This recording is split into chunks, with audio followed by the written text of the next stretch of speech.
ये थी हेडलाइंस। अब खबरों को तफसील से जानेंगे। पहली खबर आपको देंगे शिमला से, जहां के माल रोड में हुए धमाके की जांच में एनएसजी की टीम जुट गई है।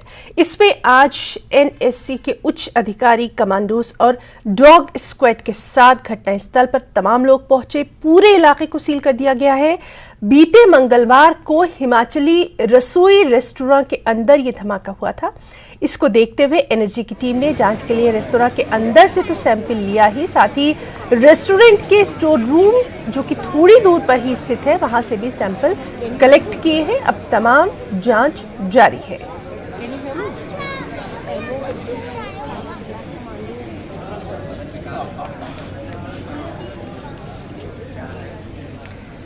और चलिए मजीद अपडेट के लिए हम सीधे रुख करना चाहेंगे। हमारे साथ मौजूद हैं हमारे सहयोगी राजेंद्र शर्मा। राजेंद्र, आपका रुख करना चाहेंगे और आपसे ये जानना चाहेंगे कि अभी तक कार्रवाई जो है कहां तक पहुंची है, क्योंकि अगर आपको याद होगा जिस वक्त ये ब्लास्ट हुआ था उसके बाद से ही लगातार यहां जांच की बात की जा रही थी। बिल्कुल हिना, और मैं आपको सीधी तस्वीरें पहले दिखाना चाहूँगा। इस वक्त जहाँ पर मैं मौजूद हूँ यहाँ पर इन्वेस्टिगेशन है और आप देख सकते हैं अब इस प्रकार से एनएसजी ने, ये गाड़ी आपको बिल्कुल सामने दिख रही है, एनएसजी की गाड़ी है और पीछे ये पूरा कॉर्डन किया हुआ था एनएसजी की तरफ से, पूरा सील कर दिया गया था। अब ये धीरे धीरे हटा रहे हैं क्योंकि जो सैंपल टेकिंग प्रोसेस थी, जो जाँच एनएसजी की तरफ से की जानी थी वो की जा चुकी है। सैंपल सभी कलेक्ट कर लिए गए हैं और एनएसजी के सभी लोग अब धीरे धीरे सैंपल कलेक्ट करके अपनी गाड़ियों में बैठ रहे हैं। तो जो सैंपल कलेक्ट करने की प्रोसेस थी वो अभी तक पूरी हो चुकी है और आप देख सकते हैं एनएसजी के कमांडो यहाँ पर मौजूद हैं और अपनी इन्वेस्टिगेशन लगभग पूरी कर चुकी हैं। यहाँ से सैंपल लिए गए हैं और दो स्थानों से सैंपल लिए गए हैं। पहला दुकान से जहाँ पर ये ब्लास्ट हुआ था मॉल रोड के ऊपर, और दूसरा स्टोर जो इनका स्टोर है जहाँ पर पूरी सामग्री, क्योंकि रेस्टोरेंट ये था तो ऐसे में खाने पीने की सामग्री जहाँ तैयार की जाती थी वहाँ पर सैंपल कलेक्ट किए गए थे। दोनों जगह पर एनएसजी की टीम पहुंची थी और डिटेल्ड इन्वेस्टिगेशन उनकी तरफ से की गई है। हालांकि आधिकारिक तौर पर अभी तक किसी की तरफ से, ना स्टेट पुलिस की तरफ से कुछ कहा गया है और ना ही एनएसजी की तरफ से अभी तक कोई बयान सामने आया। इंतज़ार किया जा रहा है कि थोड़ी देर में मुख्यमंत्री या फिर डीजीपी इसके ऊपर अपना बयान देंगे। लेकिन जिस तरह से इन्वेस्टिगेशन अब एनएसजी तक पहुंची है, हिमाचल प्रदेश में बहुत कम ऐसे मामले आए हैं जिनमें सेंट्रल एजेंसी आई हो और सेंट्रल एजेंसी की तरफ से इस प्रकार की इन्वेस्टिगेशन की गई हो, जी पूरे सैंपल कलेक्ट किए गए हो। हालांकि मांग ज़रूर विपक्ष की तरफ से की जा रही थी और डीजीपी, जिस दिन ब्लास्ट हुआ था उसी दिन डीजीपी यहां पर पहुंच गए थे। एक व्यक्ति की मौत हुई थी और कई लोग घायल हुए थे। आईजीएमसी तक में 4 से 5 लोग लंबे समय तक एडमिट रहे। कुछ का इनिशियल उपचार करके उनको छुट्टी दे दी गई थी। तो इन्वेस्टिगेशन ये पूरी जारी रही। अब देखना होगा कि जो मांग एनएसजी की तरफ से अनऑफिशियली, अगर हम कहें, सोर्सेज के हवाले से हमारे पास जानकारी है कि एनएसजी मांग कर रही है कि जो सैंपल कलेक्शन पुलिस की तरफ से की गई है, हिमाचल पुलिस की तरफ से यहाँ पर सैंपल कलेक्शन की गई है, उसको भी अब एनएसजी के अधिकारी मांग रहे हैं और कोशिश कर रहे हैं कि अगर वो सैंपल कलेक्शन उनको मिल जाता है तो फिर उसके आधार पर आगे जो वो सैंपल एनएसजी की लैब में भेजे जा सकें, वहाँ से इंक्वायरी अधिक की जा सके ताकि निष्कर्ष पर पहुँचने में आसानी हो। लेकिन क्योंकि कल सूत्रों के हवाले से ये खबर हमारे पास है कि कल हिमाचल पुलिस जो रिपोर्ट है, CFL रिपोर्ट, और जो अदर सैंपल्स हिमाचल पुलिस ने कलेक्ट किए हैं उनको कोर्ट में पेश कर सकती है। तो ऐसे में उन सैंपल्स को कोर्ट में पेश करने के बाद हिमाचल पुलिस चाहती है कि वो इस पूरे मामले की जानकारी या जो सैंपल कलेक्शन की मांग एनएसजी कर रही है वो एनएसजी को दे। लेकिन अभी तक हिमाचल पुलिस की तरफ से कोई आधिकारिक बयान हालांकि नहीं आया है। मैं थोड़ा सा आपको ये एरिया दिखाना चाहूँगा जहाँ पर इन्वेस्टिगेशन की गई है हिमाचल पुलिस की तरफ से। आप देख सकते हैं ये वो पूरा एरिया है। एनएसजी यहाँ पर मौजूद रही और लगातार सैंपल कलेक्शन यहाँ पर होते रहे। यदि आप देख सकते हैं मेरे बिल्कुल सामने ये पूरा इन्वेस्टिगेशन का प्रोसेस यहाँ पर जारी रहा और काफ़ी लंबे समय तक, सुबह से लेकर अभी भी यहाँ पर इन्वेस्टिगेशन इनकी जारी है। हालांकि अब अब ये हटाए जा रहे हैं, धीरे धीरे बैरिकेड्स हटाए जा रहे हैं और तैयारी में एनएसजी लग रही है कि अब वापस जाने की तैयारी इनकी लग रही है। बिल्कुल राजेंद्र, ये तस्वीरें लगातार हम दर्शकों तक पहुंचा रहे हैं और आपसे भी हम लगातार इसीलिए बात कर रहे हैं राजेंद्र, क्योंकि ये एक मशहूर टूरिस्ट प्लेस है और अगर हम बात करें माल रोड की, शिमला के पूरी दुनिया में ये मशहूर है और ऐसे में इस तरह की जो कार्रवाई की जा रही है, बेहद फूक फूक कर तमांतर एजेंसियां यहां पर कदम रख रही हैं, क्योंकि बात बहरहाल सिक्योरिटी को लेकर है। बिल्कुल बिल्कुल, और ये जो स्थान है इसका इम्पोर्टेंस अपने आप में है। पिछले दिनों प्रधानमंत्री नरेंद्र मोदी जब शिमला आए थे तो उन्होंने यहाँ पर वॉकिंग प्रधानमंत्री चले थे। इससे पहले भी जो प्रधानमंत्री आते हैं, बड़े कार्यक्रम हिमाचल प्रदेश में होते हैं, वो इसी स्थान पर आयोजित किए जाते हैं। अब सैकड़ों लोगों की भीड़ यहाँ पर एकत्रित होती है और इसके अलावा क्योंकि इंटरनेशनल मानचित्र पर, जैसा आपने जिक्र किया, शिमला का स्थान है, मॉल रोड का स्थान है, तो जगह की इम्पोर्टेंस भी है। उसके लिहाज से भी अब ये जो ब्लास्ट हुआ है ये अब संदिग्ध हो जाता है। इसके अलावा जो इंटेंसिटी है, बार बार जो सवाल उठाए जा रहे हैं वो इंटेंसिटी के ऊपर उठाए जा रहे हैं। जिस दिन ब्लास्ट हुआ था करीब 2 किलोमीटर के तक इस ब्लास्ट के धमाके की आवाज़ सुनाई दी गई थी और वाइब्रेशन हुई थी। कई शीशे 2 किलोमीटर तक हिल गए थे, पूरी वाइब्रेशन हुई थी और कई मकानों के शीशे टूटे भी हैं, कई दुकानों के शीशे टूटे भी हैं। तो लोगों का कहना है यहाँ पर जो मौजूद थे उस वक्त कि ऐसा ब्लास्ट आज से पहले नहीं सुना, क्योंकि सिलेंडर फटने की घटनाएं कई बार हुई हैं, लेकिन इतनी इंटेंसिटी का ब्लास्ट यहाँ पर नहीं हुआ है। उसको लेकर सीरियसनेस थी और दूसरा प्लेस को लेकर सीरियसनेस थी। जिस जगह पर ये ब्लास्ट हुआ है वो इम्पॉर्टेंट है। और इसके अलावा जब इनिशियल जांच हिमाचल पुलिस की तरफ से की गई थी तो कहा गया था कि ये सिलेंडर से गैस लीक होने के कारण या कंप्रेसर फटने के कारण या कोई और कारण भी अलग अलग बताए गए थे जिनके कारण ये ब्लास्ट हुआ लगता है। लेकिन अब जैसे जैसे जांच आगे बढ़ती गई वैसे वैसे शायद हिमाचल पुलिस को ही ये ज़रूरत लगी होगी कि इसमें एक प्रॉपर जांच हो जाए, ताकि डिटेल्ड इन्वेस्टिगेशन के बाद स्थिति स्पष्ट हो सके कि आखिरकार हुआ क्या है। क्या ये वही जो रसोई में काम करने वाले उपकरण हैं उनकी लीकेज के कारण या उनकी शॉर्टेज के कारण ये ब्लास्ट हुआ या फिर इसके पीछे कुछ और है। ऐसे में एनएसजी यहाँ पहुँची और एनएसजी की तरफ से अपना काम किया गया और अब जो सैम्पलिंग कलेक्शन यहाँ से की गई है उसको अपनी लैब में टेस्ट किया जाएगा और दूसरा हिमाचल पुलिस से भी जो सैंपल कलेक्ट किए गए हैं उनको लिया जाएगा। उम्मीद लगाई जा रही है कि हिमाचल पुलिस आज या कल फिर कोर्ट में पेश करने के बाद हो सकता है उन सैंपल्स को एनएसजी को दे। तो तमाम सैंपल कलेक्शन के बाद और जो अभी तक की जो इंटेंसिटी जिस प्रकार से रिसर्च की गई यहाँ पर एनएसजी की तरफ से, उन तमाम तथ्यों को एकत्रित करके अब ले जाया जाएगा एनएसजी की तरफ से और फिर इसका कंक्लूजन निकाला जा सकता है। अब लेकिन इम्पॉर्टेंस इसलिए कि हिमाचल में बहुत रेयर ऐसा होता है कि कोई सेंट्रल एजेंसी पहुंचती है और फिर वो इन्वेस्टिगेशन करती है पूरे मामले की और इस तरह से कलेक्शंस की जाती है, सैंपल कलेक्शंस की जाती है। अब ये बात सही है कि हिमाचल में अब ना इतनी एडवांस टेक्निक्स नहीं है जो एनएसजी के पास हैं, चाहे वो लैब की बात हो या फिर सैंपल कलेक्शंस की बात हो, क्योंकि स्किल्ड लोग एनएसजी की तरफ से होते हैं, चाहे वो इंजीनियर्स हो या फिर कमांडोज हो या ऑफिसर्स हो। अब हिमाचल के लैब्स में भी इतनी सुविधाएं उपलब्ध नहीं है, तो ऐसे में जो डिटेल्ड सैम्पलिंग और जो डिटेल्ड रिजल्ट एनएसजी की लैब्स में आएंगे वहाँ से जो निष्कर्ष निकलेगा उसके आधार पर ही अब क्लियर हो पाएगा। लेकिन दिलचस्प दूसरी तरफ भी है ना, एक और इस पूरे ब्लास्ट का पहलू रह जाता है कि हिमाचल पुलिस जो जानकारी हमारे पास है कि कल कोर्ट में तमाम तथ्यों को पेश कर सकती है या फिर एक दिन बाद कर सकती है, लेकिन अभी तक कल की सूचना है, हालांकि पुख्ता सूचना ये नहीं है कि कल हिमाचल पुलिस कोर्ट में सारे तथ्य रखेगी, सैंपल रखेगी और जो सीएफएल के रिजल्ट्स हैं उनको रखेगी और उसके बाद कल का दिन काफी अहम रहने वाला है और न्यूज़ 18 हिमाचल पर लगातार इसकी हम अपडेट भी अपने दर्शकों को देंगे। राजेंद्र, एक और बात आपसे जानना चाहेंगे, जो कि आप लगातार इस अहम खबर पर नजर बनाए हुए हैं कि इस धमाके के बाद, इस ब्लास्ट के बाद जो आसपास के इलाके हैं, खासतौर पर मैं रेस्टोरेंट्स की बात कर रही हूं, वहां पर काफी एहतियात, सतर्कता जो है वो अब बढ़ती जा रही होगी ताकि इस तरह की घटना जो है वो दोबारा ना हो सके। इसको लेकर क्या कुछ आपको वहां प्रिकॉशंस नजर आ रहे हैं?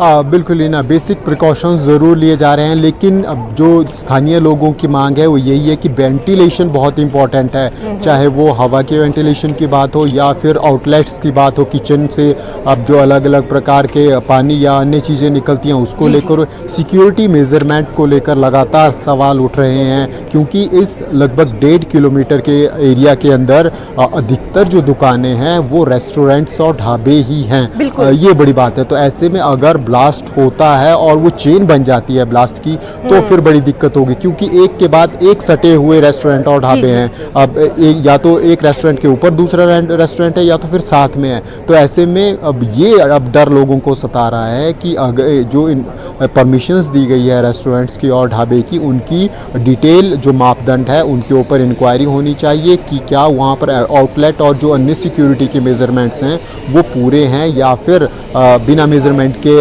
परमिशंस दी गई है। तो ऐसे में ये बहुत इंपॉर्टेंट अब हो जाता है इस ब्लास्ट के बाद। अगर ये ब्लास्ट किचन का ब्लास्ट है, किचन में यूज़ होने वाली एलपीजी या अन्य चीज़ों का ब्लास्ट है, तो फिर अब सरकार की जिम्मेदारी बन जाती है और स्थानीय लोगों की मांग भी यही है कि जो किचन में इन्वेस्टिगेशन जो परमिशंस दी जाती हैं रेस्टोरेंट और ढाबे चलाने की, वो मापदंड पूरे हो जो सोशल सिक्योरिटी को लेकर हैं, ग्राहकों की सुरक्षा को लेकर और कर्मचारियों की सुरक्षा को लेकर। ये अब लगातार मांग उठ रही है अब लोगों की तरफ से भी और यहाँ स्थानीय जनता की तरफ से भी, क्योंकि इस 1.5 किलोमीटर के अंदर बहुत सी आधे से अधिक दुकानें सिर्फ खाने पीने की ही है और एक बहुत बड़ी मार्केट मॉल रोड और मिडल बाजार की हम कह सकते हैं खाने ढाबे और रेस्टोरेंट के ऊपर चलती है। तो ऐसे में इनकी सिक्योरिटी के लिए इनके जो मेजरमेंट्स हैं, जो सिक्योरिटी चेक के हैं, क्या वो पूरे हैं या नहीं, ये अब बड़ा सवाल हो जाता है। अब डिपेंड करता है एनएचए की इन्वेस्टिगेशन के ऊपर, स्टेट पुलिस की इन्वेस्टिगेशंस के ऊपर। बिल्कुल राजेंद्र, और इस बेहद अहम खबर पर लगातार हमारी भी नजर बनी रहेगी। बहुत बहुत शुक्रिया यहाँ आपका अदा करना चाहेंगे तमाम तफसीलात हमारे दर्शकों तक पहुंचाने के लिए। तो इस अहम खबर पर लगातार नजर बनी रहेगी। और दर्शकों, अब एक अहम खबर आपको राजौरी से दे दें। मदरसे के छात्र की मौलवी ने बेदर्दी से पिटाई की है। न सिर्फ बेरहमी से पिटाई की, बल्कि पिटाई के बाद इस तालिब इल्म को जंजीर से भी बांध दिया। मौलवी के खिलाफ पुलिस में शिकायत दर्ज करवाई गई है। आरोपी मौलवी की तलाश में पुलिस अब जुट गई है। तो ये तस्वीरें हम आपको बहुत ही एहतियात के साथ दिखा रहे हैं, लेकिन इनसे आप अंदाजा लगा सकते हैं कि इस बच्चे के ऊपर किस तरह से तशद्दुद किया गया और बाकायदा इसकी रिपोर्ट जो है वो दर्ज करवाई गई है। तो राजौरी से ये बड़ी खबर है, जहां मदरसे के एक तालिब इल्म की मौलवी ने बेरहमी से पिटाई की है। न सिर्फ पिटाई की, बल्कि इस बच्चे को जंजीर से बांध दिया। बाकायदा इस बात की शिकायत पुलिस में दर्ज करवाई गई है। आरोपी मौलवी की तलाश में अब पुलिस जुटी हुई है और इस घटना के बाद से यहाँ के जो मकामी लोग हैं उनमें सख्त गम और गुस्सा देखा जा रहा है। इस तरह की कार्रवाई के खिलाफ लगातार अब पुलिस से अपील की जा रही है कि तुरंत इस मामले में बड़ी कार्रवाई की जाए ताकि कोई और इस तरह की बेरहमी की घटना सामने न आए। तो राजौरी से ये बड़ी खबर।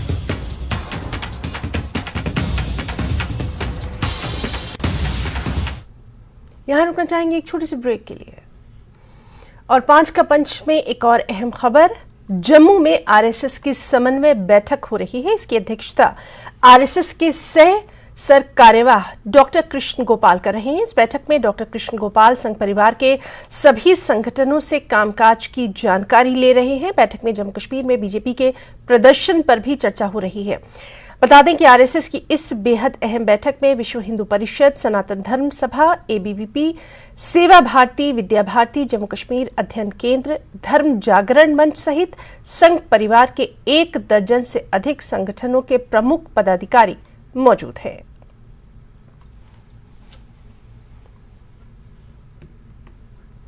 हमारे साथ इस पर मजीद अपडेट के लिए मौजूद हैं हमारे साथी समीर भट्ट। समीर, आपसे जानना चाहेंगे बैठक के ताल्लुक से क्या कुछ है आपके पास डिटेल्स?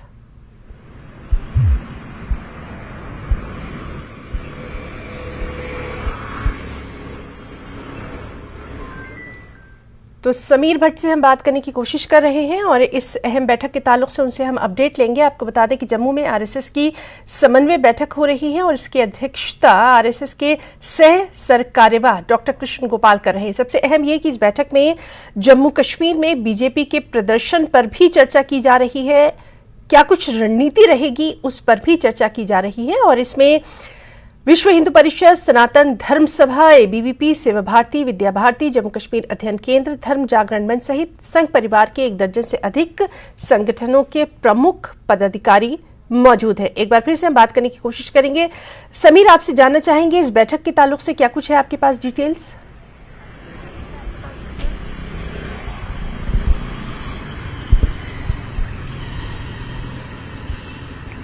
हम बात करें जी, आपने दोबारा सवाल पूछे। इस अहम बैठक के ताल्लुक से समीर, क्या कुछ आपके पास डिटेल्स हैं?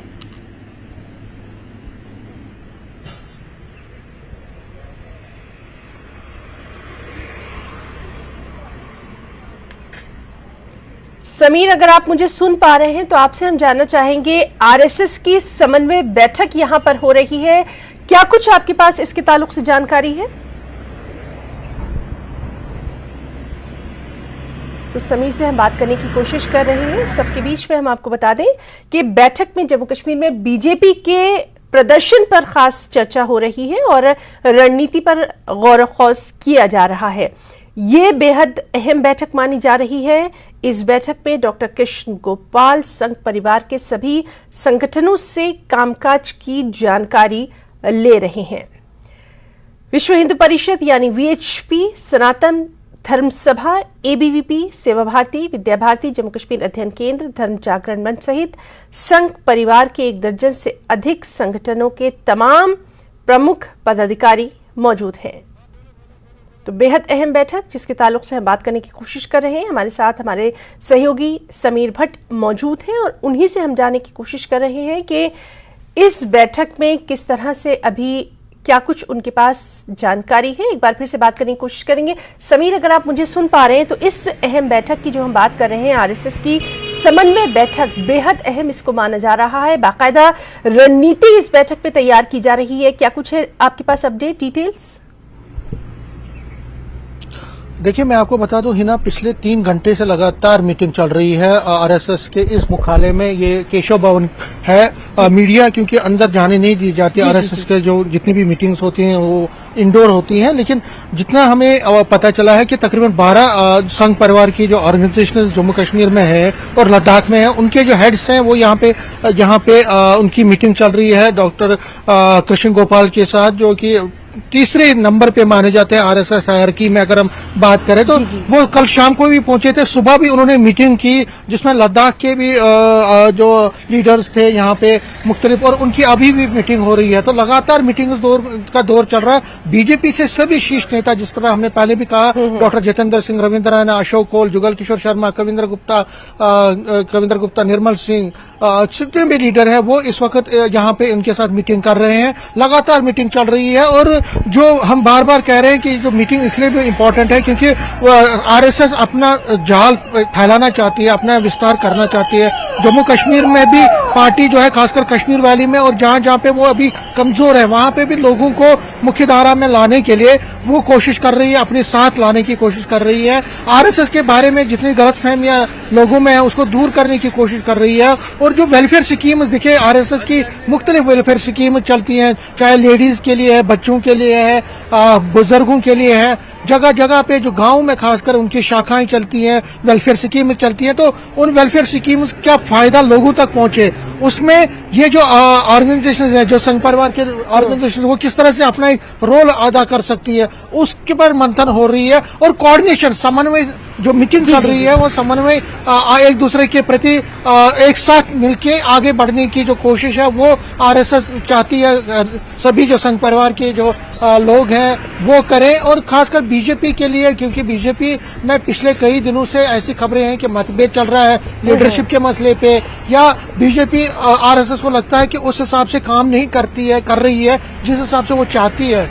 जहां जहां पे कमियां हैं उन कमियों को दूर करना है। जहां जहां पे पार्टी और ज्यादा मजबूत हो सकती है, बूथ स्तर पर किस तरह आरएसएस के वर्कर उस मिशन को जो कि बीजेपी ने रखा हुआ है, चाहे असेंबली के लिए, लोकसभा के लिए, म्युनिसिपल पोल्स के लिए, पंचायत के लिए, आगे चल के उस मिशन को किस तरह से पूरा करे। बीजेपी एक स्ट्रांग अपोजिशन यहाँ पे स्ट्रांग पार्टी के तौर पे यहाँ उभरे, और जो अपोजिशन पार्टीज कोशिश कर रहे हैं इकट्ठा होने की, और उसके बाद किस तरह के जो चैलेंजेस होंगे उससे बीजेपी किस तरह से निपटेगी, तो उसके लिए भी मंथन है, उसके लिए भी स्ट्रैटेजी बनाई जा रही है। तो आगे सिक्योरिटी सिचुएशन जो जम्मू कश्मीर की है उस पर मंथन हो रहा है। दफा 370 हटने के बाद अब देखिए दफा 370 कोर्ट में भी है, सुप्रीम कोर्ट में वो चीज है। तो आरएसएस का क्या रुख रहेगा, इस पर किस तरह से आगे चल के इस पर स्टैंड रहेगा।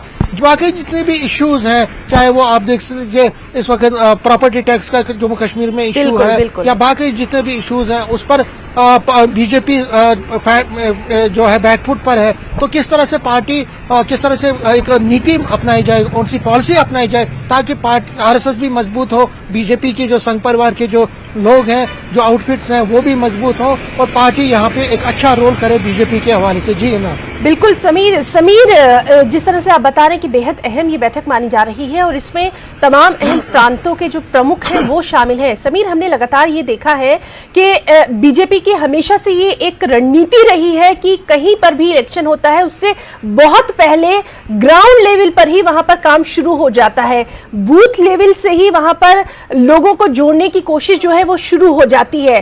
बीजेपी लगातार वहां की जो तमाम जो पार्टियां हैं, मकामी पार्टियां हैं, जब भी वो इलेक्शन की बात करती है, बीजेपी की हमेशा से यही बात रही है कि हम हर वक्त इलेक्शन के लिए तैयार हैं। अब जो ये अहम बैठक हो रही है, कहीं ना कहीं इस बात की ओर भी इशारा है कि इलेक्शन कभी भी हो हम तैयार हैं। क्या कुछ एनालिसिस आपका रहेगा?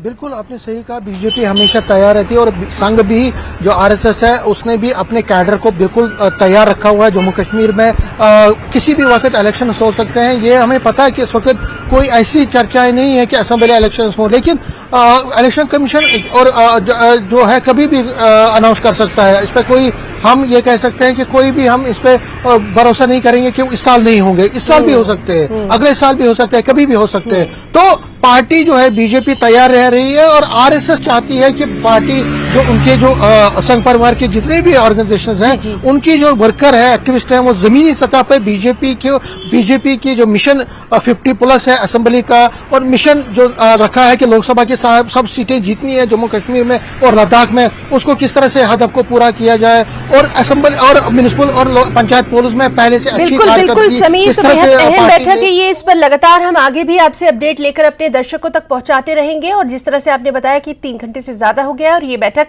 जारी है। समीर भट्ट, बहुत बहुत शुक्रिया आपका बेहद अहम जानकारी दर्शकों को देने के लिए। तो इस अहम बैठक पर लगातार आपको अपडेट देंगे। एक और अहम खबर जनूबी कश्मीर के जिला कुलगाम से देते हैं, जहां के कोरेल, मिंजगाम, जहचामुला, केबीपुरा, वटुक मिंजगाम और दीगर इलाकों में जबरदस्त बारिश और बादल फटने की वजह से रिहायशी मकानों और स्कूलों के अलावा फसलों को सबसे ज्यादा नुकसान पहुंचा है। आपको बताएं कि इन इलाकों में कल से ही सैलाबी सूरत हाल देखी जा रही है। इस दौरान जिला इंतजामिया और पुलिस की टीमों ने फौरी तौर पर मुतासिरीन की मदद की। इंतजामिया ने सूरत हाल का जायजा लिया। मुताल्लिका महकमों ने भी मुतासरा इलाकों में नुकसानात का तखमीना लगाया। नूराबाद के कई इलाके बादल फटने और सैलाब से बेहद मुतासिर है। सीधे रुख करना चाहेंगे, हमारे साथ मौजूद है हमारे साथी जहूर रिजवी। जहूर, इस वक्त वहां पर क्या कुछ सिचुएशन है?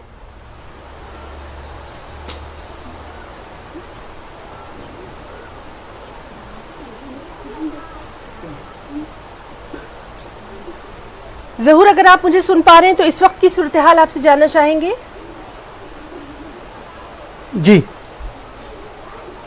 जी बिल्कुल हिना, मैं आपको बताऊं कि अगर हम सूरत हाल की बात करें तो कल शाम जो है बादल फटा, उसके बाद सैलाबी सूरत हाल यहाँ पैदा होगी। नूराबाद के इलाकों की अगर हम बात करें तो यहाँ कुल मिलाकर सूरत हाल काफ़ी तशवीशनाक जो है वो हो गई, और ऐसे में ज़िला इंतज़ामिया पुलिस की टीमों ने मुतासरा इलाकों का दौरा किया और यहाँ पे राहत कार्य का काम शुरू किया, और आज दिन भर भी ये राहत कार्य का काम शुरू हो गया था। और जहाँ पे हम खड़े हैं अभी ये केबीपुरा का इलाका है। और कुल मिलाकर अगर हम इस इलाके की बात करें तो यहाँ पे भी काफ़ी जगहों पे जो है काफ़ी नुकसान हुआ और फसलों को नुकसान हुआ काफ़ी। इसके साथ साथ रिहायशी मकानात को नुकसान हुआ, यहाँ जो सरकारी तनसीबात हैं उनको नुकसान हुआ। और कुल मिलाकर अगर हम इस एरिया की बात करें तो फसलों को बहुत ज़्यादा नुकसान हुआ। और क्योंकि अभी सेब का सीज़न है, सेब की फसलों का सीज़न है, तो सेब के जितने भी दरख्त हैं उनको काफ़ी नुकसान पहुंचा, खड़ी फसलों को नुकसान पहुंचा, ये जो शाली की फसल है उसको नुकसान पहुंचा। और अभी चूंकि राहत का काम शुरू हो गया है और कई जगहों पे इंतज़ामिया ने जो है कंबलें, राशन, फ्री राशन और दीगर चीज़ें जो अशाई खुर्दनी है यहाँ के लोगों में तकसीम की, मुतासरीन में तकसीम की। और कई जगहों पे हमने ये भी देखा कि जो लोग फंसे हुए थे उन्हें महफूज मकामात की तरफ मुंतकिल किया गया। और कुल मिलाकर जो ओवरऑल सिचुएशन है इस इलाके की, नूराबाद की अगर हम बात करें बिलखुसूस, चाहे वो कोरेल है, चाहे वो मंजगाम है, वट्टू या फिर आसनूर, और ये जो भी जितने भी मुल्क का इलाके हैं इसमें बादल फटने के वाक़े के बाद जो है काफ़ी इस तरह भी सिचुएशन जो है वो पैदा हो गई। लेकिन इंतज़ामिया और पुलिस ने जिस तरह से कल से काम किया उसकी जितनी भी सताइश की जाए उतनी कम है। लेकिन यहाँ लोगों का कहना है कि मुतासरीन की मदद की जानी चाहिए, मुतासरीन को भरपूर इमदाद दी जानी चाहिए ताकि वो जो है रोज़मर्रा की ज़िंदगी गुजर बसर कर सकें। और हिना मैं आपको बताऊं कि ये जो ओवरऑल अगर हम कल के वाक़े की बात करें तो कल के वाक़े के बाद जो है काफ़ी सिचुएशन जो है वो टेंस है इस इलाके में। चूँकि हमने बहुत सारे लोगों से बात की तो लोगों का यही कहना है कि जो इंतज़ामिया है या एलजी इंतज़ामिया है उन्हें सामने आना चाहिए, लोगों की मदद करनी चाहिए। और जो यहाँ पे सरकारी जितनी भी इमारत हैं जिनको नुकसान हुआ, चाहे वो स्कूल है, यहाँ अगर केबीपुरा की बात करें या फिर गलवानपुरा की बात करें तो कोरेल की बात करें तो यहाँ जितने भी मकामी स्कूल हैं उनको भी जुज़वी तौर पे नुकसान पहुँचा है, तो रिहायशी मकानों को भी नुकसान पहुँचा है। तो चूँकि बारिशों का सिलसिला बदस्तूर जारी है, वक्फे वक्फे पे बारिश भी हो रही है और कुछ भी कहना कबल वक्त होगा, लेकिन यहाँ लोगों को सतर्क रहने की हिदायत दी गई है। हिना ओवरऑल इस इलाके की अगर हम सिचुएशन की बात करें तो फिलहाल ये है कि एडमिनिस्ट्रेशन ऑन टोज है और यहाँ के नदी नालों को जो है उससे एनक्रोचमेंट हटाने की का काम जो है वो जारी है। और यहाँ अगर हम एडिशनल डीसी की बात करें, एसडीएम की बात करें, एसीडी की बात करें या महकमा माल की बात करें तो जितने भी ऑफिसरान हैं वो आज सुबह से बिल्कुल ज़हूर हमने देखा कि किस तरह से बादल फटने के बाद लगातार वहां पर इंतजामिया जो है वो मुतहर्रिक हो गया था। ज़हूर आपसे जानना चाहेंगे मौसम के बारे में, क्या कुछ यहाँ पर अलर्ट जारी किया गया है? क्योंकि ये जानना बहुत जरूरी है, हमारे दर्शकों तक मौसम का हाल पहुंचाना बहुत जरूरी, चूंकि आप वहां मौजूद हैं इसलिए आप बेहतर बता सकते हैं। ज़हूर का जहां तक ताल्लुक है तो अगले 2 दिन में की जो पेशन गोई है उसके मुताबिक यही कहा गया है कि बारिशों का सिलसिला जो है वह दस्तूर जारी रह सकता है। महकमा मौसमियात ने आज ही पेशन गोई की है और इन इलाकों में खास तौर से लोगों को सतर्क रहने की हिदायत दी गई है क्योंकि लैंडस्लाइड का खतरा है, ऐसे क्लाउड बर्स्ट का खतरा है और ऐसी पेशन गोई पहले ही की गई थी। अगर हम ज़िला शोपियान की, क्योंकि पहाड़ी इलाके हैं, अगर ज़िला शोपियान की बात करें, कुलगाम की बात करें तो इन इलाकों में जो इन अजला में जो है पहले ही अलर्ट जारी किया गया है। और महकमा मौसमियात के मुताबिक भी जो है कल और परसों जो है वो बारिशों का सिलसिला जो है बदस्तूर जारी रह सकता है। आज दिन भी बारिशों का सिलसिला जो है बदस्तूर जारी रहा और कुल मिलाकर अलर्ट जो है वो पहले ही जारी किया गया क्योंकि हमने ये भी देखा कि जो नदी नाले यहाँ के उसमें भी तुगयानी काफी आ गई है और फ्लो भी काफी बढ़ गया है। तो ऐसे में तो अहम बात यहाँ पर यह है कि आगे भी अलर्ट रहने की जरूरत है, अलर्ट जारी किया गया है। बहुत बहुत शुक्रिया ज़हूर रिजवी वहां की तमाम तर सूरत हाल से हमारे नाज़रीन को वाकिफ करवाने के लिए। और 5 का पंच में आज के लिए फिलहाल इतना ही। नमस्कार।